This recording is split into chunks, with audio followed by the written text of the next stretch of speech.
Welcome to The Explainer. Today, we're diving into something truly wild. We're breaking down one of the most audacious proposals in corporate history, a potential trillion-dollar payday for Elon Musk. Okay, let's just start with the number that has everyone's head spinning, $1 trillion. A 1 followed by 12 zeros. And to put that into perspective for you, this isn't just a big pay package. We're talking about a number that's bigger than the entire economy of most countries on the planet. It's staggering.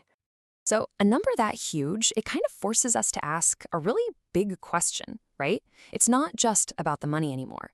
Is any one person, no matter how brilliant, no matter how visionary, ever worth that much?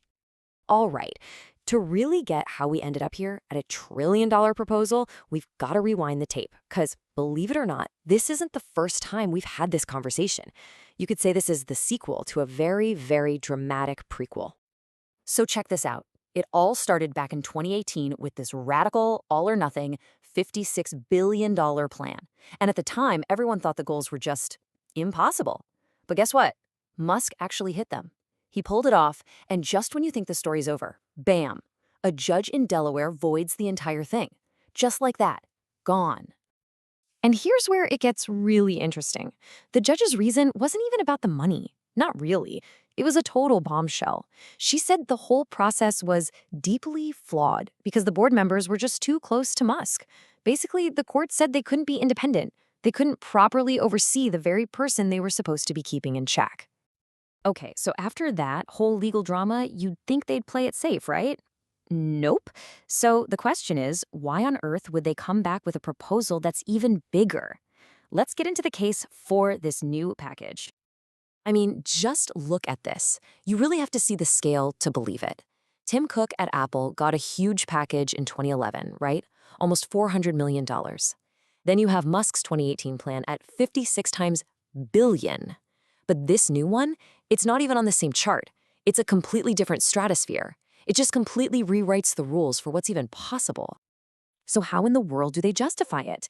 Well, the board's argument really boils down to a few things. First, they're saying his vision is just unique, irreplaceable. Nobody else can do what he does. Second, and this is a big one, it is 100% performance-based. He doesn't get a dime unless shareholders win, and win big. And finally, it's about retention. They basically say, hey, his last deal got thrown out. We need this to keep him focused on Tesla, and not just on SpaceX or X or his other companies. Okay, but that's just one side of the coin. A lot of the big players, we're talking pension funds, the people managing your retirement money, they are looking at this and seeing a whole lot of red flags. And their case is pretty strong. First, there's just the sheer excess. It's more money than most countries make in a year. Then there's this thing called dilution. In simple terms, to pay him, they have to create a ton of new stock, which makes everyone else's shares worth a little bit less. And it could give him so much of the company that he'd have almost total control. For these critics, it all points back to the same problem, a real failure in corporate governance. And this whole thing really splits the shareholder base right down the middle. You've got two main camps. In one corner, you have the big institutional guys who are very much against it because of all those governance rules. But in the other corner, you've got this huge, passionate army of everyday retail investors. A lot of these folks have made a ton of money on Tesla stock, and they credit that directly to Elon Musk, so they're way more likely to support him. So you see, this isn't really just about one guy's paycheck. This whole debate is really a window into a much bigger conversation we're having about corporate power, what a CEO's role should be, and what's fair in today's economy. And a huge piece of this puzzle is that Elon Musk isn't your typical CEO. He's not some manager they hired to run the company. He's a founder CEO. Think Bill Gates at Microsoft or Jeff Bezos at Amazon.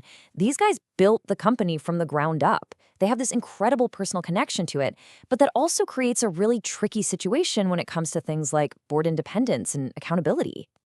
And you have to remember, none of this is happening in a vacuum. It fits into this bigger picture that's been developing for decades.